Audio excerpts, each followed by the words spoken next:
February the 25th, 2003, and we're in the home of Lyle B. Hosler in Wamego, Kansas, 504 Spruce Street.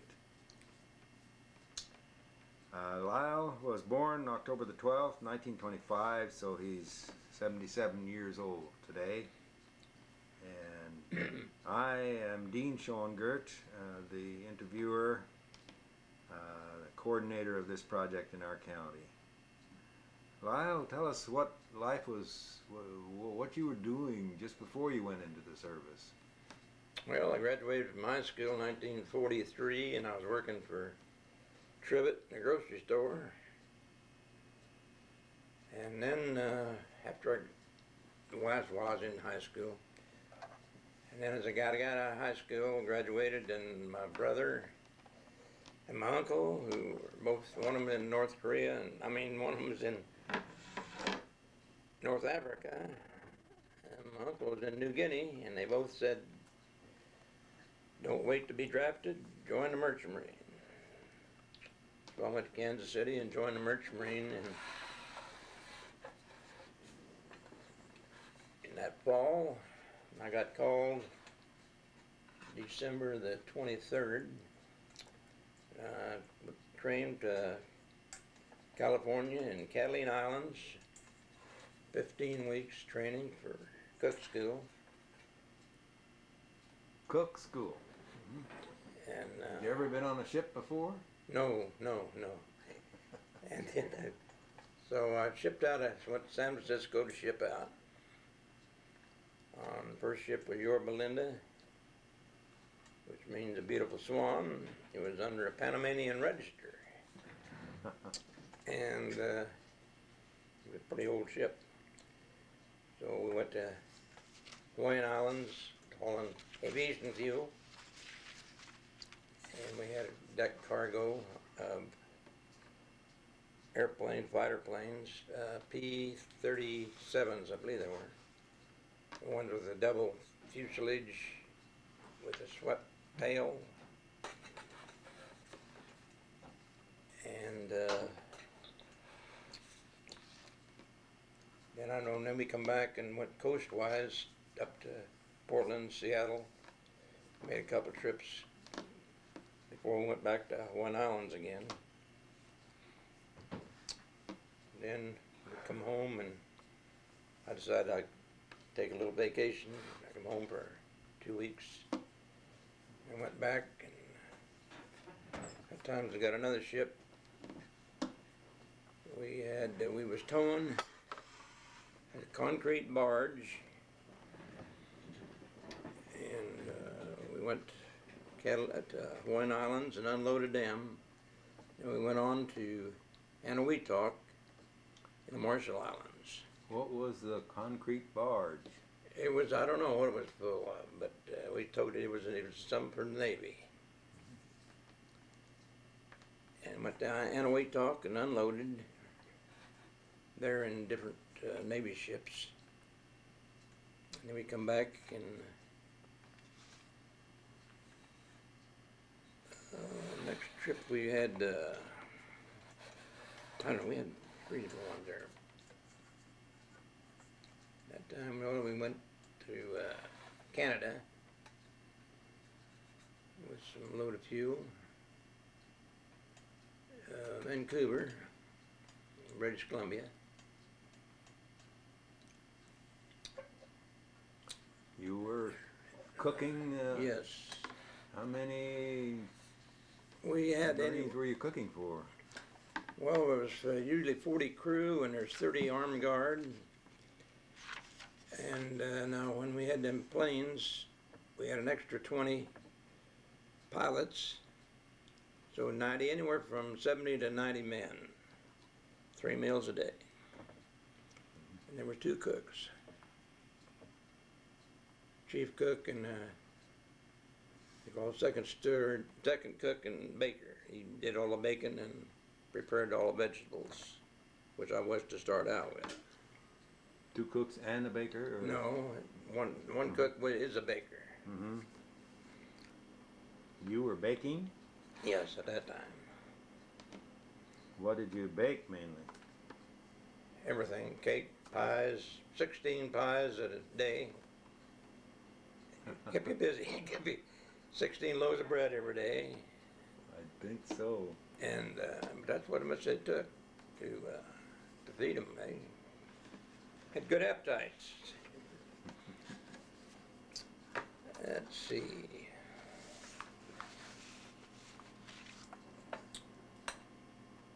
Well, then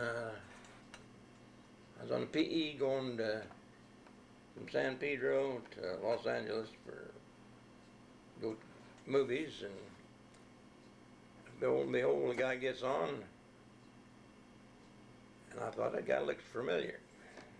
Happened to be my cousin from Topeka.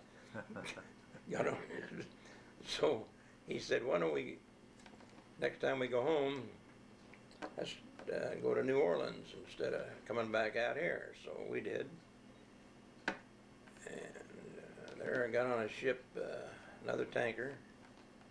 You said you were on PE. Is that a ship? Pacific Electric train. Oh. That they called it. You know, went from San Pedro to Wilmington to Long Beach to Los Angeles. I see.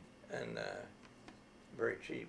It's kind of a furlough for you, or? Yeah, well, it was just time off, or? A little afternoon off once in a while we take. So we went to New Orleans and got on a ship. Went to Galveston to load up. Went down through the Panama Canal. Really? That time we had a LSTs, landing surface craft tank. They were heavy boogers. We had 2 of those. And we went through the Panama Canal, went 28 days to Guam without seeing land. That's a long stretch. But that's a lot of miles. I don't know how many. I'm doing about 22 miles an hour for 28 days.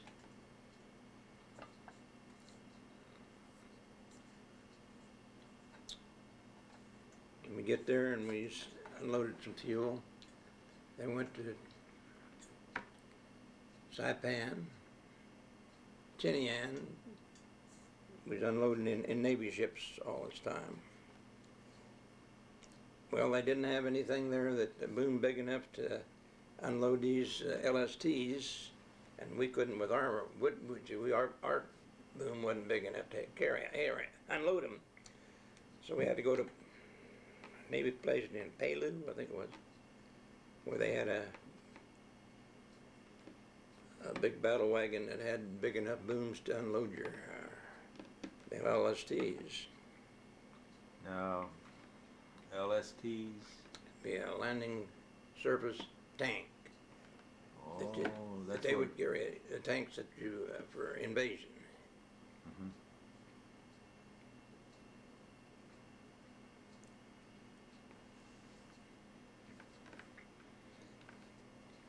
Then we got orders to go to the Persian Gulf, Abadan, and we're going to have on a shuttle run from there to India, Calcutta. That is, we went to rounded New Guinea. We hit a coral reef, ripped 100 and some feet of bottom out of the ship. Where was that? That was off the coast of Guam. We were supposed to pick up a pilot in Derby, Australia, but we'd hit this reef and it really ripped the bottom, I don't know, 100 feet or so out of the bottom of the ship. So then they called a tug to pull us off this big rock, you might say, and we pulled into Port Moresby, New Guinea, and sat there for a couple of weeks. Radioed the state's trying to get a diver to come down and check our damages, see if she was seaworthy enough to bring her back to the States. Well, that was just at Christmas time, and ain't nobody, no diver is going to go down there at that time. It just ain't no diver going to come down there. So the captain said, well, we're going to have a vote. Whatever the majority rules, if you want to ride the ship back, we're heading back to the States. If you don't, well, we'll find you passage somehow. Some way you just have to wait here till we get passage. So we had a meeting, and I said, well, I'm not checking. I ain't afraid. If we go down, we go down. If it doesn't sinks. Anyway, we brought her back and went back through the Panama Canal. There is where they got the diver. They weren't going to let us go through the Panama Canal without seeing how bad the damages was. But they built up steam in there, pressure, that kept the water out, so it didn't bother. I mean, we'd come back in good shape. Went back through the Panama Canal, and then we put her in they called it the funeral, what do they call it? In Mobile, Alabama, put her in the graveyard for salvage, I guess. So that would have been about, that had been January of '46, that time. So then I got another ship, a Liberty ship this time, and went from New Orleans to Finland. Went through the Kiel Canal in Germany there, between Germany and Holland, to Finland. We had a load of coal. We was the first American ship into Finland after the war.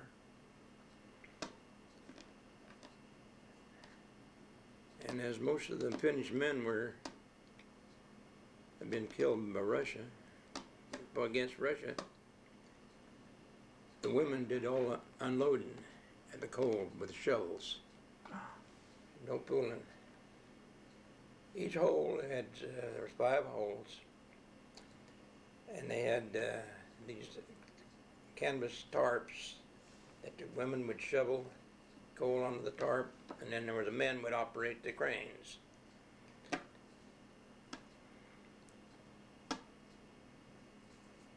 They're hard-working gals, believe me. No pulling.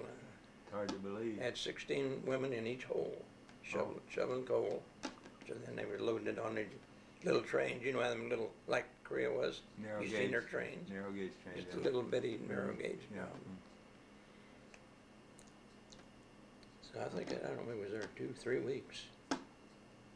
Trains never got dark. I was there in June, and sun would set, and she's coming back up there, and about 2 hours later, she's coming up again. It was really odd, but you slept in a wall where they had, well, I'd call it carpet kind of, so that it was dark. Oh. Because they could put the light in the bedrooms. They all had these beds stuck in the wall. It was kind of strange. That's not on the ship. No, this was, no, that was a little In a different. barrack of some kind. Yeah, in there. No, this was in the home. That's the way they... I was invited to the Burgomaster. His wife invited me up there. I met this girlfriend of hers. She invited me to come up there for a party, and they still asked me to stay over for that night. So I did. Went back to ship the next morning, but I had really treated real nice. But you know, I found out that anywhere I was, you was treated just like you'd want to be treated. Like you treat them, they treat you. Okay, then we go back to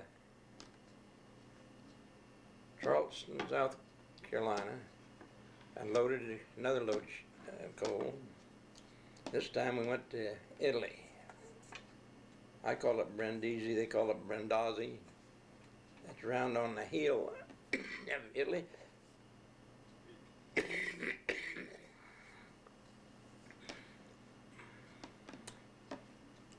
said And Germany? Italy. With coal? Yes.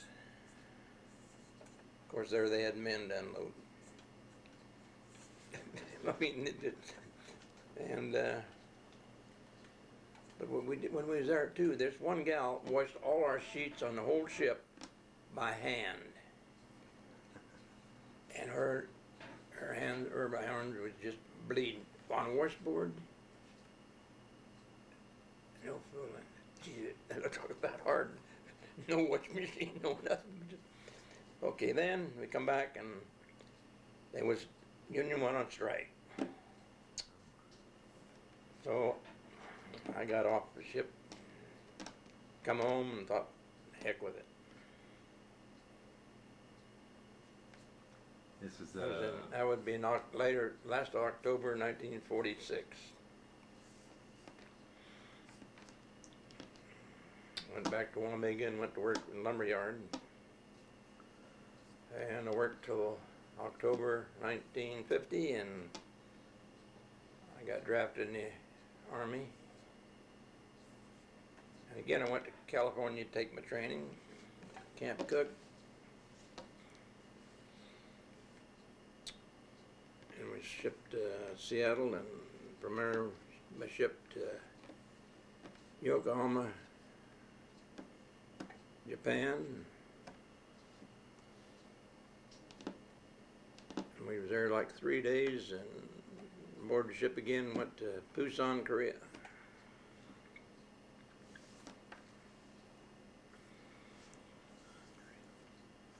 You remember the date of that? No, I don't.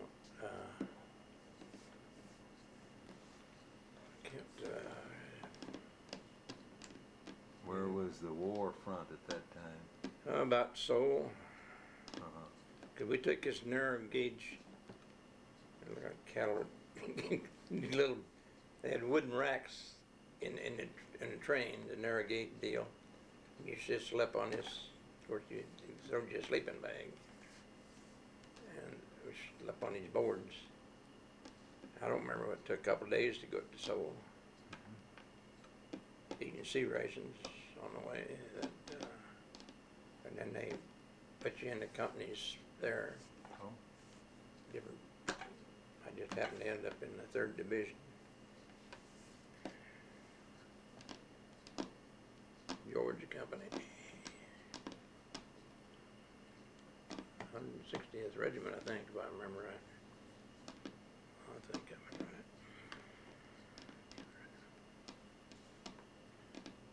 And were you assigned to the front from there? Or? Yeah, well, that was, we were in reserve when I joined the company for a short time, and then we went to the front then. Let's see, we just crossed the Han River. Yes. It was of course, they already blew all the bridges. They had put pontoons out, you know, and we crossed on the pontoons. And a little foggy about it, what all happened in Korea, though, as to when different things happened. The front had stabilized along the 38th parallel by then? No. No? We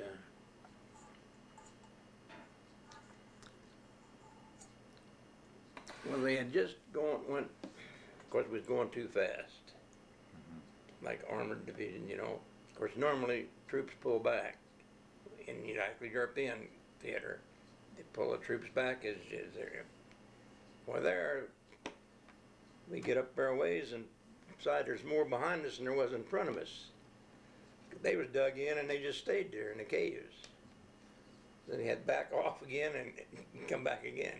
And I got on that. That's the phase. Phase that we was cleaning out everything as we went.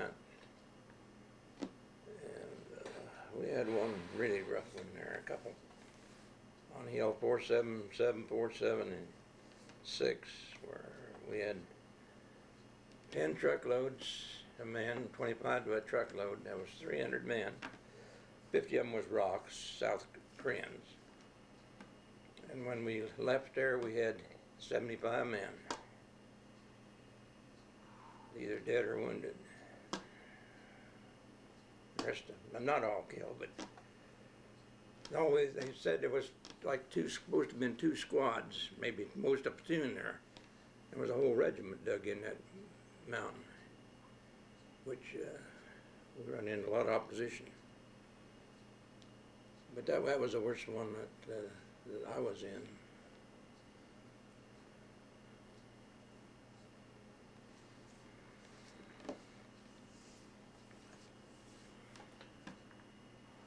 So you were in foxholes a lot, and you had artillery coming at you,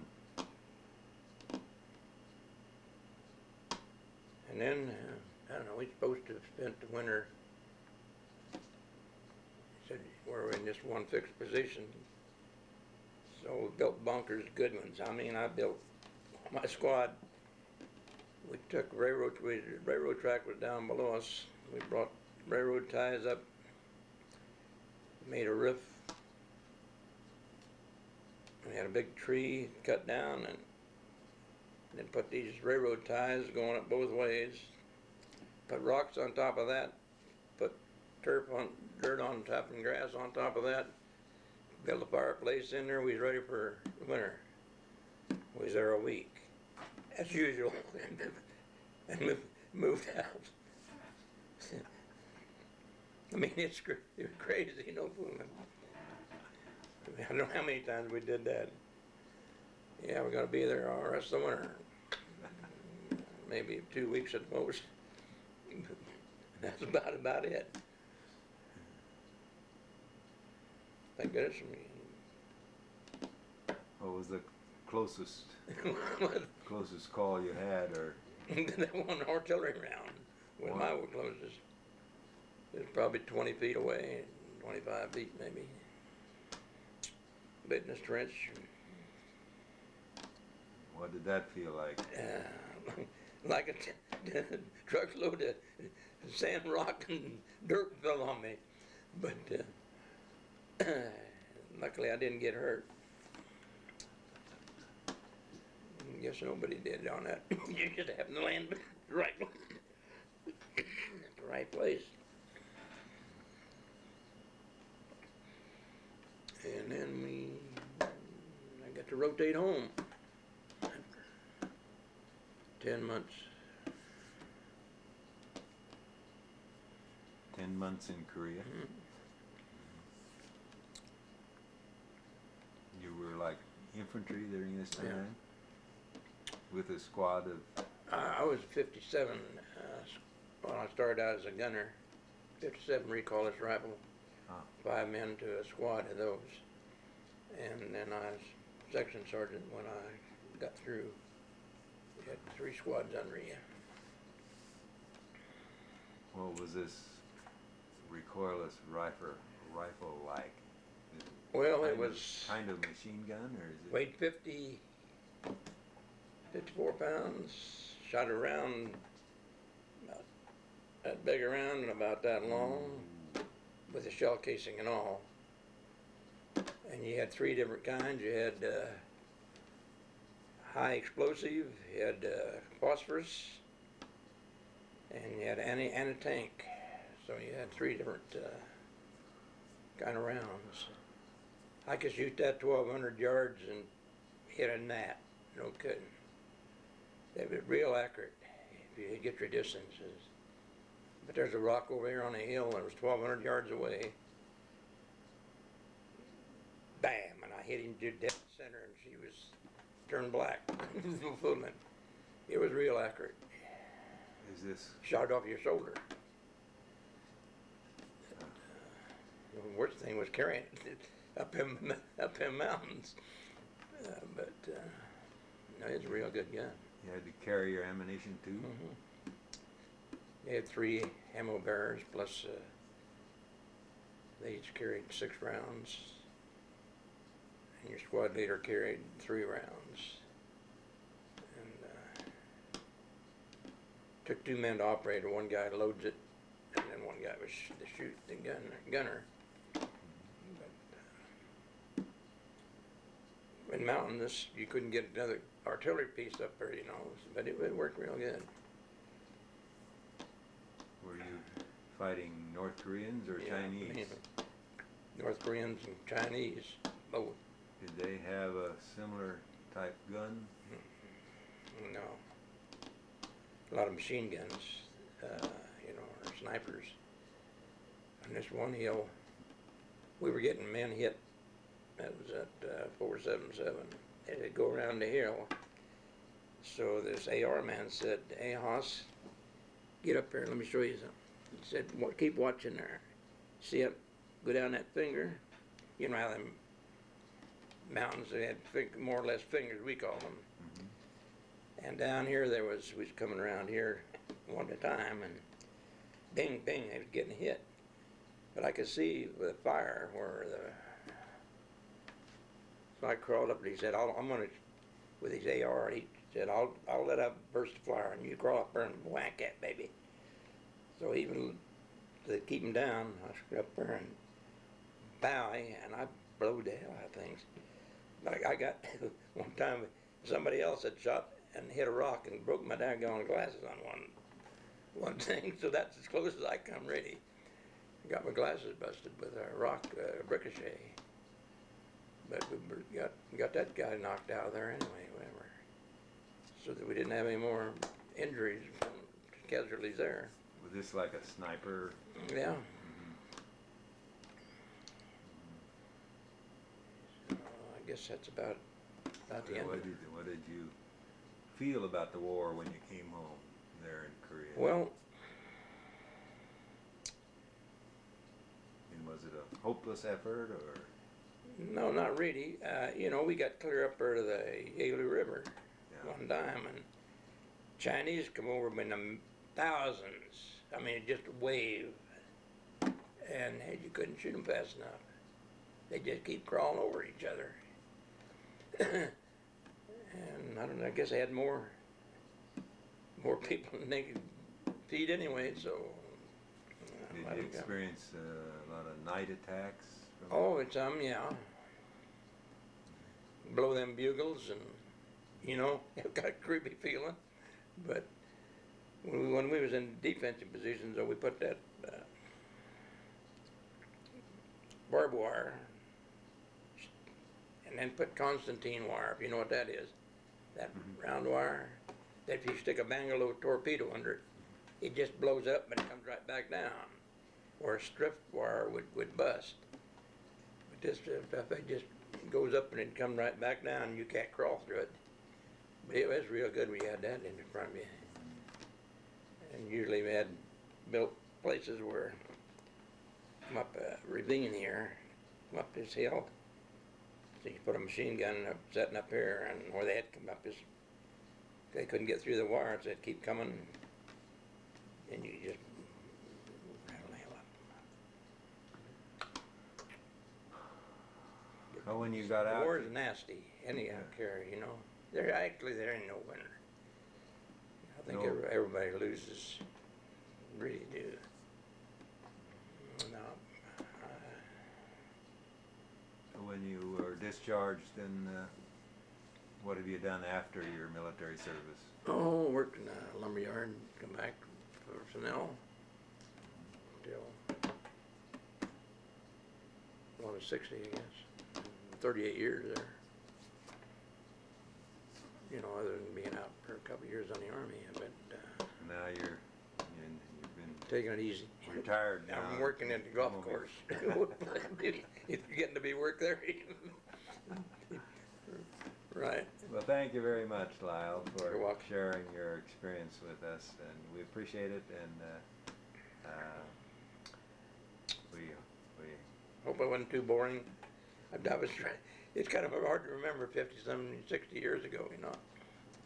I don't know when It was, but you were all over the world. yes. In your merchant marines and then in Korea. Well, thank you, sir. Yeah, and then since then, see, Marge and I've been there.